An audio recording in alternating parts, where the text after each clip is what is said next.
અને હવે ટોપ 20 ન્યૂઝ પર નજર કરીએ તો મહારાષ્ટ્રમાં રાજકીય ભૂકંપ બાદ ઉદ્ધવ ઠાકરે સીએમ પદ છોડવાની પણ તૈયારી બતાવી છે, તો શિંદેએ પણ શિવસેનાના નીતિનો હવાલો આપતા ઉદ્ધવની ઓફર નકારી દીધી છે. મહારાષ્ટ્રના રાજકારણમાં આવેલા ભૂકંપ વચ્ચે ઉદ્ધવ ઠાકરે સીએમ પદ છોડવાની તૈયારી બતાવી હતી, જેનો જવાબ આપતા બળવાખોર એકનાથ શિંદેએ ઉદ્ધવ ઠાકરેની સીએમ પદની ઓફર નકારી છે. શિંદેએ ટ્વીટ કરીને કહ્યું કે શિવસેના સતત નબળી પડી રહી છે, કોંગ્રેસ અને એનસીપી મજબૂત થઈ રહ્યા હતા, જેથી મહારાષ્ટ્રના હિતમાં નિર્ણય લેવો જરૂરી હતો. એમવીએ ગઠબંધને શિવસૈનિકોને નુકસાન પહોંચાડ્યું છે, માટે શિવસૈનિકોએ ગઠબંધનથી બહાર થવું જોઈએ. તો બીજી તરફ શિવસેનાના નેતા સંજય રાઉતે કહ્યું કે ઉદ્ધવ ઠાકરે સીએમ હતા, છે અને રહેશે. क्या एक नाथ शिंदे को मुख्यमंत्री के नहीं, ऐसी कोई बात नहीं हो गई है. मैं आपको बताता हूँ, ये आप गलत न्यूज चला रहे हो. પણ मुख्यमंत्री उद्धव ठाकरे जी है और रहेंगे. આ પહેલા શરદ પવારે અને કોંગ્રેસના પ્રદેશ પ્રમુખ નાનાભાઉ પટોલે સીએમ ઉદ્ધવ ઠાકરે સાથે મુલાકાત કરી હતી. મહારાષ્ટ્રના રાજકારણમાં ઉથલપાથલ મચી ગઈ છે. ઉદ્ધવ ઠાકરેની સરકારનું પતન થાય છે કે કોઈ નવું ટ્વિસ્ટ આવે છે, તેના પર સૌ કોઈની નજર છે. ત્યારે ઉદ્ધવ ઠાકરે દ્વારા ફેસબુક લાઈવના માધ્યમથી સીધી વાત કરવામાં આવી હતી. મહારાષ્ટ્રના રાજકારણમાં હાઈ વોલ્ટેજ પોલિટિકલ ડ્રામાનો દોર યથાવત છે. ઉદ્ધવ સરકારનું કાઉન્ટડાઉન શરૂ થઈ ગયું હોય તેવામાં ટ્વિસ્ટ પર ટ્વિસ્ટ આવી ગયા છે. સુરત બાદ હવે ગુવાહાટીમાં બળવાખોર ધારાસભ્યો એકનાથ शिंदे સાથે રોકાયા છે. ત્યાં બીજી બાજુ હવે ઉદ્ધવ ઠાકરે પણ સામે આવ્યા. तर तुम्ही इथे येऊन बोलायला काय हरकत होती? सुरतला जाऊन बोलण्यापेक्षा, आणखीन कुठेतरी जाऊन बोलण्यापेक्षा सरळ समोर यायचं आणि सांगायचं की उद्धवजी तुम्ही कारभार करायला नालायक आहात, हे कोविडच्या काळातले टॉप 5 वगैरे सोडून द्या, आम्हाला तुम्ही मुख्यमंत्रीपदी नको. ठीक आहे, चला मी उठतो. आणि आज सुद्धा मी तुम्हाला सांगतो, जर त्याच्यापैकी एकाही आमदाराने समोर येऊन मला सांगितलं किंवा जर त्यांनी स्टेटमेंट दिलं की उद्धव ठाकरे मुख्यमंत्री पदावरती नकोत, तर मी आत्ता मुख्यमंत्री पदाचा राजीनामा द्यायला तयार आहे. आणि ह्याच्यावरती विश्वास नसेल तर आज आपली फेसबुक लाईव्ह झाल्यानंतर आज संध्याकाळपासून मी माझा मुक्काम वर्षावरनं मातोश्रीला हलवत आहे. ઉદ્ધવ ઠાકરે ચેલેન્જ ફટકારી કે બળવાખોરોમાંથી એક પણ ધારાસભ્ય મને આવીને કહે કે રાજીનામું આપો તો હું આપી દઈશ. મુખ્યમંત્રી પદ તો શું, જો એમાંથી કોઈ કહેશે કે શિવસેનાના અધ્યક્ષનું પદ છોડો તો એ પણ છોડી દઈશ. 18મી જુલાઈના રોજ રાષ્ટ્રપતિની ચૂંટણી યોજાવાની છે, ત્યારે વિપક્ષ બાદ હવે એનડીએ દ્વારા પણ રાષ્ટ્રપતિ પદના ઉમેદવારના નામની જાહેરાત કરી દેવામાં આવી છે. 18મી જુલાઈએ રાષ્ટ્રપતિની ચૂંટણી યોજાવાની છે, જેની મતગણતરી 21મી જુલાઈએ થશે. 29 જૂન રાષ્ટ્રપતિની ચૂંટણી માટે ઉમેદવારી નોંધાવવાની છેલ્લી તારીખ હોય. સૌ કોઈની નજર હતી ભાજપ તરફથી તેના રાષ્ટ્રપતિની ચૂંટણી માટે ઉમેદવારના નામ પર. ત્યારે આખરે ભારતીય જનતા પાર્ટી સંસદીય બોર્ડે મંગળવારે આદિવાસી ભાજપના નેતા અને ઝારખંડના ભૂતપૂર્વ રાજ્યપાલ દ્રૌપદી મુર્મુને ભારતના આગામી રાષ્ટ્રપતિની ચૂંટણી માટે તેના ઉમેદવાર તરીકે જાહેર કર્યા. ભાજપ તરફથી જાહેરાત બાદ સૌના મુખે એક જ નામ છે, દ્રૌપદી મુર્મુ. તો રાજકારણમાં જોડાઈને તેઓ ભાજપના સભ્ય બન્યા. તેમણે તેમની રાજકીય કારકિર્દીની શરૂઆત ભારતના રાયરંગપુરની રાષ્ટ્રીય સલાહકાર પરિષદના ઉપાધ્યક્ષ તરીકે કરી હતી. તેઓએ વર્ષ 2004 થી 2009 સુધી ઓડિશાના રાયરંગપુરના વિધાનસભા સભ્ય તરીકે સેવા આપી હતી. વર્ષ 2015 થી 2021 સુધી તેઓએ ઝારખંડના રાજ્યપાલનું પદ સંભાળ્યું હતું. ઈડીએ સોનિયા ગાંધીને નેશનલ હેરાલ્ડ કેસ મામલે પૂછપરછ માટે હાજર થવાની તારીખે 23 જૂન આપી હતી, પરંતુ હવે આ મામલે સોનિયા ગાંધી દ્વારા એક વિશેષ પત્ર ઈડીને લખવામાં આવ્યો છે. કોંગ્રેસના અધ્યક્ષા સોનિયા ગાંધીએ બુધવારે ઈડીને પત્ર લખીને કોવિડ અને ફેફસાના ચેપમાંથી સંપૂર્ણ સ્વસ્થ ન થાય ત્યાં સુધી તેમની પૂછપરછ થોડા અઠવાડિયા માટે મુલતવી રાખવાની માંગ કરી હતી. કોંગ્રેસના મહાસચિવ જયરામ રમેશે ટ્વિટર પર આ માહિતી આપી હતી. કોવિડ અને ફેફસાના ચેપને કારણે હોસ્પિટલમાં દાખલ થયા પછી તેમને ઘરે આરામ કરવાની સખત સલાહ આપવામાં આવી હોવાથી તેમના દ્વારા ઈડીને આ પત્ર લખવામાં આવ્યો છે. સોનિયા ગાંધીને મની લોન્ડરિંગ કેસમાં ઈડી સમક્ષ 8મી જૂને હાજર થવાનું હતું, પરંતુ તેમના કોવિડ ચેપને ધ્યાનમાં રાખીને તપાસ એજન્સી પાસે વધુ સમય માંગ્યો હતો. એજન્સીએ 23 જૂનના રોજ તેની સમક્ષ હાજર થવા માટે તેમને નવું સમન્સ જારી કર્યું હતું. નોંધનીય છે કે કોંગ્રેસે કેન્દ્ર પર તપાસ એજન્સીનો દુરુપયોગ કરીને વિપક્ષી નેતાઓને નિશાન બનાવવાનો આરોપ મૂક્યો છે અને સમગ્ર કાર્યવાહીને રાજકીય બદલો ગણાવી છે. ત્યારે હવે જોવાનું એ રહેશે કે આ પત્રના આધાર પર ઈડી કઈ તારીખે સોનિયા ગાંધીની પૂછપરછ આરંભશે. છત્તીસગઢ ઓડિશા બોર્ડર પર 100થી વધુ નક્સલવાદીઓએ અચાનક હુમલો કરતા નક્સલીઓ અને સીઆરપીએફના જવાનો વચ્ચે અથડામણ થઈ, જેમાં 3 સીઆરપીએફ જવાન શહીદ થયા. છત્તીસગઢ અને ઓડિશાની સરહદ પર હુમલો. નક્સલીઓનો સીઆરપીએફના જવાનો પર હુમલો. નક્સલીઓ અને સીઆરપીએફના જવાનો વચ્ચે અથડામણ. અથડામણમાં 3 જવાનો શહીદ. છત્તીસગઢ અને ઓડિશાની સરહદ પર સુરક્ષા દળોની નક્સલવાદીઓ સાથે અથડામણ થઈ હતી, જેમાં સીઆરપીએફના 3 જવાન શહીદ થયા હતા.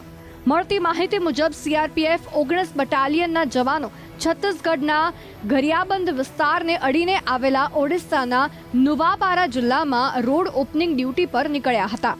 બધા ભેંસદાની પોલીસ સ્ટેશન વિસ્તારના બડાપરાના જંગલ પાસે પહોંચ્યા હતા, જ્યારે નક્સલીઓએ જંગલમાંથી અચાનક જ ગોળીબાર શરૂ કર્યો હતો, જેમાં એએસઆઈ શિશુપાલસિંહ, એએસઆઈ શિવલાલ અને કોન્સ્ટેબલ ધર્મેન્દ્રકુમાર સિંહ શહીદ થયા હતા. શિશુપાલસિંહ યુપીના અલીગઢના રહેવાસી હતા, જ્યારે શિવલાલ મહેન્દ્રગઢ અને ધર્મેન્દ્રસિંહ રોહતાસના રહેવાસી હતા.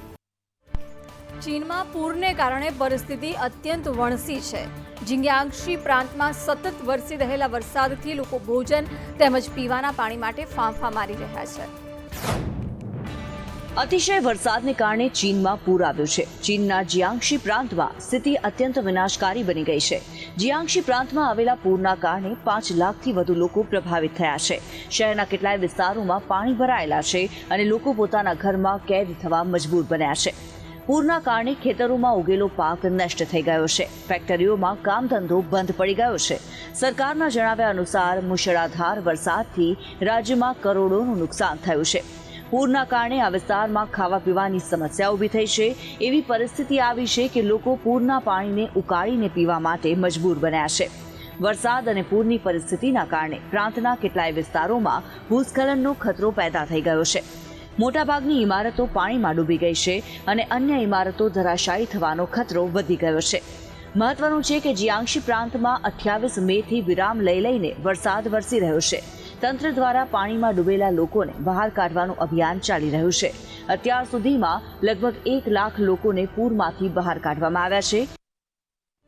દેશના અનેક રાજ્યોમાં મેઘરાજા મહેરબાન છે, સાથે તબાહી પણ મચાવી રહ્યા છે. તેવામાં હવામાન વિભાગની આગામી દિવસોમાં ક્યાં અને કેવો વરસાદ રહેશે તે અંગે આગાહી કરવામાં આવી છે. દક્ષિણ અને પૂર્વ ભારતમાં ચોમાસાની શરૂઆત સાથે ઘણા રાજ્યોમાં વરસાદની મોસમ શરૂ થઈ ગઈ છે. રાષ્ટ્રીય રાજધાની દિલ્હી અને ઉત્તર પ્રદેશ સહિત ઘણા રાજ્યોમાં હજુ પણ ચોમાસાની આતુરતાપૂર્વક રાહ જોવાઈ રહી છે. ભારતીય હવામાન વિભાગે બુધવારે દેશના વિવિધ ભાગોમાં આગામી કેટલાક દિવસો સુધી ભારે વરસાદની આગાહી કરી છે. આઈએમડી અનુસાર પશ્ચિમ બંગાળમાં 23 જૂને અને વિદર્ભમાં 24 જૂને અને બિહારમાં 24 જૂને અને ઝારખંડમાં 24 અને 25 જૂને ભારે વરસાદની સંભાવના છે. આ સાથે હવામાન વિભાગે ઓડિશા અને છત્તીસગઢમાં 22 થી 26 જૂન દરમિયાન ભારે વરસાદનું એલર્ટ જાહેર કર્યું છે. દક્ષિણ પશ્ચિમ ચોમાસું ભારતના મોટા ભાગને આવરી લે છે, તેથી આગામી 4 દિવસ સુધી ઘણા રાજ્યોમાં ભારે વરસાદની સંભાવના છે. આઈએમડીએ રાષ્ટ્રીય રાજધાનીમાં વાદળછાયું આકાશ અને હળવા વરસાદની આગાહી કરી છે. બુધવારે લઘુત્તમ તાપમાન 24.3 ડિગ્રી સેલ્સિયસ નોંધાયું હતું. અને ગુજરાતના અનેક વિસ્તારોમાં ચોમાસું પાકે પાયે બેસી ગયું હોય તેમ વરસાદી માહોલ જામ્યો છે. ગુજરાતના ચેરાપુંજી ગણાતા ડાંગ જિલ્લામાં વરસાદી માહોલ જામ્યો છે. વઘઈ, આહવા તાલુકા સહિત અનેક વિસ્તારોમાં ગાજવીજ સાથે ધોધમાર વરસાદ વરસ્યો. ખેડૂતો વાવણી લાયક વરસાદની રાહ જોઈને બેઠા હતા, ત્યારે ખેડૂતોની આતુરતાનો અંત આવ્યો અને ડાંગનું જંગલ તેમજ ઝાડ પાન પણ વરસાદના પાણીથી નવપલ્લિત થયા. દક્ષિણ ગુજરાતના તાપી જિલ્લામાં પણ બપોર બાદ ધોધમાર વરસાદ જામ્યો. ગાજવીજ અને પવન સાથે વરસાદ પડતા તાપીના ડોલવણ, વાડોલ, સોનગઢ, ભેંસકાતરી સહિતના વિસ્તારો પાણી થઈ ગયા. કાળા ડિબાંગ વાદળો બાદ મેઘરાજાએ મન મૂકીને પધરામણી કરી. તો સુરતના ઉમરપાડામાં પણ વરસાદ જામ્યો. બપોર બાદ ગાજવીજ અને પવન સાથે વરસાદની શરૂઆત થઈ. રસ્તાઓ ભીના થયા અને માહોલ વરસાદી બની ગયો. તો વડોદરાના સાવલી તાલુકામાં વરસાદી માહોલ જામ્યો. સાવલીના ટુંડાલ, લસુંદરા, લામડાપુરા ગામમાં વરસાદ જામ્યો. રસ્તા પર પાણી ભરાય એટલો વરસાદ વરસતા સાવલીમાં ઠંડક પ્રસરી. પવન સાથે અહીં વરસાદ જામ્યો. તો દ્વારકા જિલ્લામાં ફરી વરસાદની એન્ટ્રી થઈ. ભાણવરી વિસ્તારમાં ગાજવીજ અને તેજ પવન સાથે ધોધમાર વરસાદ ખાબક્યો. વરસાદને પગલે રસ્તાઓ ઉપર પાણી ફરી વળ્યા સાથે જ ધરતીપુત્રોમાં ખુશી જોવા મળી. રાજ્યમાં ફરીથી બમણી ગતિએ કોરોના કેસ વધી રહ્યા છે. મહાનગરોની સાથે હવે ગ્રામ્યમાં પણ સંક્રમણ વધ્યું છે. છેલ્લા 24 કલાકમાં રાજ્યમાં 407 કેસ નોંધાયા છે, જ્યારે 190 લોકો સાજા થયા છે.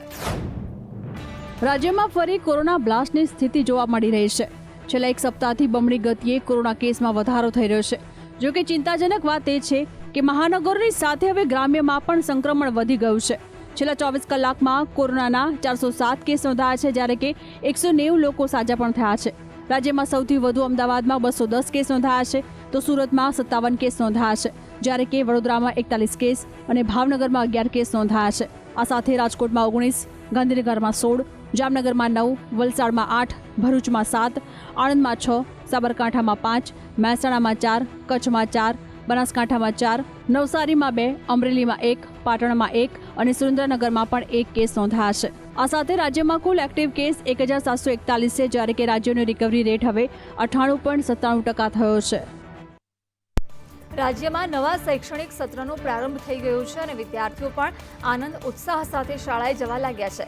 પરંતુ વિદ્યાર્થીઓ પાઠ્યપુસ્તકો વિના કઈ રીતે અભ્યાસ કરશે તે સૌથી મોટો પ્રશ્ન છે. 2 વર્ષના આકરા અને લાંબા ગાળા બાદ રાજ્યમાં રાબેતા મુજબ શાળાઓ ફરી શરૂ થઈ છે. શાળાઓ વિદ્યાર્થીઓથી ધમધમી ઉઠી છે, પરંતુ સૌથી મોટી મુશ્કેલી એ સર્જાઈ છે કે હજુ સુધી બજારમાં 80% પુસ્તકોની ઘટ છે, જેને લઈને સ્ટેશનરીની દુકાનો પર વાલીઓ ધક્કા ખાવા મજબૂર બન્યા છે કે માત્ર ખાનગી શાળાઓ જ નહીં, સરકારી શાળાઓમાં પણ બાળકો સુધી પુસ્તકો પહોંચ્યા જ નથી. તેવા સંજોગોમાં વિદ્યાર્થીઓ કેવી રીતે ભણશે તે સૌથી મોટો પ્રશ્ન છે. સમગ્ર મામલે વાલીઓએ આક્ષેપ લગાવ્યો છે કે પુસ્તકોની કાળાબજારી કરવાનો સરકારનો આ પેંતરો છે. આતંકથી ત્રસ્ત તાલિબાન દ્વારા તખ્તાપલટથી પરેશાન દેશમાં વધુ એક આપદાય સંકટ નોતર્યું છે, પણ આ વખતે તે કુદરતે મચાવેલો કહેર છે. એક કુદરતી આપદા અને અફઘાનિસ્તાન થઈ ગયું ખેદાન મેદાન. સર્વત્ર વિનાશ અને બરબાદીની આ તસવીરો અફઘાનિસ્તાનમાં ભૂકંપે મચાવેલા તાંડવની છે. અહીં 6.1ની તીવ્રતાનો ભૂકંપ આવ્યો અને બધું જ તબાહ થઈ ગયું.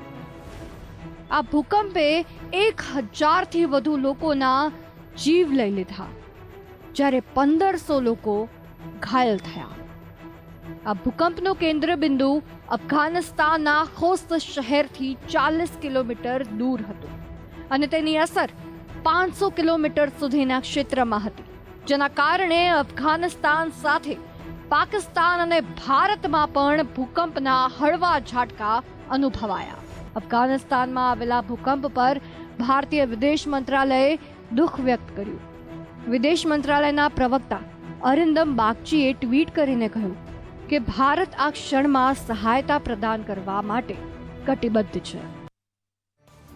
શેરબજારમાં ભારતીય રૂપિયો 27 પૈસાના ઘટાડા સાથે 78.40ના ઐતિહાસિક તળિયે પહોંચ્યો છે.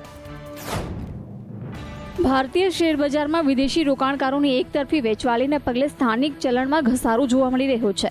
ઇક્વિટી અને ડેટ માર્કેટમાંથી એફઆઈઆઈની એક્ઝિટને કારણે રૂપિયો 78.40ના આજમાં સત્રમાં ઇતિહાસના સૌથી નીચલા સ્તરે પહોંચ્યો છે. બુધવારે રૂપિયો 27 પૈસા ઘટીને અમેરિકન ડોલર સામે 78.40ની વિક્રમી સપાટીએ પહોંચ્યો હતો. તો ક્રૂડમાં નરમાઈ છતાં વૈશ્વિક સ્તરે ડોલરની મજબૂત સ્થિતિને પગલે ભારતીય ચલણમાં દબાણ જોવા મળ્યું છે. રૂપિયો આજે ડોલરની સામે 78.13 પર ફ્લેટ ખુલ્યો હતો અને ઇન્ટ્રાડેમાં 78.13નો હાઈ બનાવીને દિવસ દરમિયાન ઘટી 78.40ના તળિયે પહોંચ્યો હતો. વધતી મોંઘવારીથી લોકો ત્રાહિમામ પોકારી રહ્યા છે. દિવસે ને દિવસે જીવન જરૂરી ચીજવસ્તુઓ મોંઘી થઈ રહી છે, ત્યારે આખું વિશ્વ આ મોંઘવારીનો માર સહન કરી રહ્યું છે. માત્ર ભારત જ નહીં, સમગ્ર વિશ્વ મોંઘવારીની ઝપેટમાં છે. મોંઘવારીનો દર દિવસે ને દિવસે નવા રેકોર્ડ બનાવી રહ્યો છે. ખોરાક, ઉર્જા અને ઈંધણના ભાવમાં સૌથી વધુ વધારો નોંધાયો છે. 12 મહિનામાં મોંઘવારીનો દર 9%થી વધીને 9.1% થયો છે. ખાદ્ય પદાર્થોની કિંમતોમાં વધારો થતાં ઘરનો ખર્ચ ચલાવવો મોંઘો બની રહ્યો છે. આવી સ્થિતિમાં યુનિયનો અને કામદારો દૈનિક વેતન વધારવાની માંગ કરી રહ્યા છે. પરંતુ સરકારે ચેતવણી આપી હતી કે જો કંપની દ્વારા પગારમાં મોટો વધારો કરવામાં આવશે તો વર્ષ 1970ની જેમ પગાર વધારાની સાથે કિંમતોમાં પણ વધારો થશે. DHFLના વાધવાન બંધુઓ સામે સીબીઆઈએ 34,615 કરોડની છેતરપિંડીનો કેસ નોંધ્યો છે.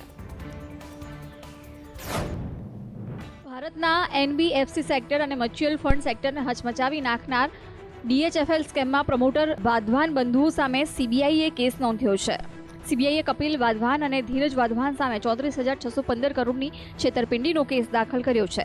સીબીઆઈ દ્વારા દાખલ કરવામાં આવેલ કેસમાં આ સૌથી મોટો ફ્રોડ કેસ છે. આ અગાઉ એબીપી શિપયાર્ડનો 22,842 કરોડનો ફ્રોડ કેસ ભારતના ઇતિહાસનો સૌથી મોટો બેંક ફ્રોડ કેસ છે. સીબીઆઈએ NBFC કંપની DHFLના પ્રમોટર બંધુ કપિલ વાધવાન અને ધીરજ વાધવાન સામે યુનિયન બેંક ઓફ ઇન્ડિયાના નેજા હેઠળની 17 બેંકોએ કરેલી ફરિયાદના આધારે આ બેંક ફ્રોડનો કેસ. જો બાઇડન સરકારમાં વધુ એક ભારતીય મૂળના અમેરિકન નાગરિકની મહત્વના હોદ્દા પર નિમણૂક કરવામાં આવી છે. રાષ્ટ્રપતિ જો બાઇડન દ્વારા ભારતીય મૂળના અમેરિકન વૈજ્ઞાનિક ડોક્ટર આરતી પ્રભાકરની અમેરિકાના સાયન્સ એન્ડ ટેકનોલોજી પોલિસી વિભાગના ડાયરેક્ટર તરીકે નિમણૂકનો પ્રસ્તાવ મૂકવામાં આવ્યો ત્યારે જો આ પ્રસ્તાવ અમેરિકન સેનેટ મંજૂર કરશે તો ડોક્ટર પ્રભાકર આ હોદ્દા પર નિયુક્ત થનારા અમેરિકાના પહેલા મહિલા હશે. બાઇડને કહ્યું હતું કે ડોક્ટર પ્રભાકર ઘણા વિદ્વાન અને સન્માનનીય એન્જિનિયર તેમજ ભૌતિક વૈજ્ઞાનિક છે.